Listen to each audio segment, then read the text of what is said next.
Magandang buhay mga kachaupan. It's me again, Bernard Zol Galieto, and welcome to my vlog.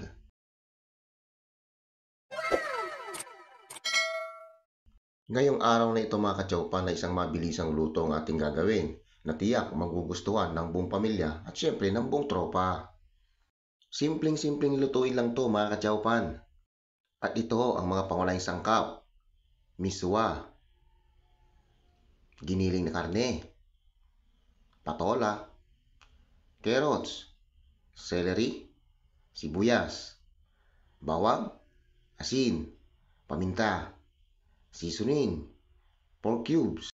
Mabilis ang paggisa lamang ito mga kachaupan sa ating mga pangunahing sangkap tulad ng sibuyas at syempre ng bawang.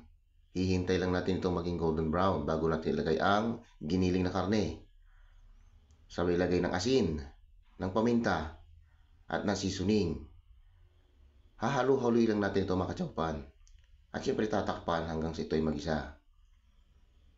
Pagkatapos mga kachaupan, haluin ulit natin ng bagya. At pagkatapos, hugas bigas ang ginamit kong pangsabaw dito mga kachaupan para medyo malasa. Sabay ilagay ng isang pork cubes. At syempre yung ating carrots, nilagay ko na rin. Hinalo ulit ng bagya. Pagkatapos nito, atin ulit itong tatakpan hanggang sa ito ay kumulo. Pagkakulo, hahalo-haloy lang natin ng kaunti, sabay titikman kung naayon na sa ating panlasa. Para sa akin, ayos na. Kaya nilagay ko na ang miswa mga kachaupan. Ganyan lang kasimple ang pagluluto nito mga kachaupan. Mabilis ang ulam. Dahil gabi na, gutom na mga kachaupan.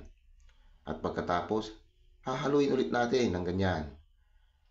Sabay lagay ng patola mga kachaupan. Napakasarap nito. Sariwang-sariwa ang patola mga kachaupan. Tatakpan ulit natin hanggang sa kumulo. Pagkakulo mga kachaupan, at syempre hahalu-haluin ng kaunti. Sabay lagay ng celery, pampabango mga kachaupan. Napakabilis lang, di ba?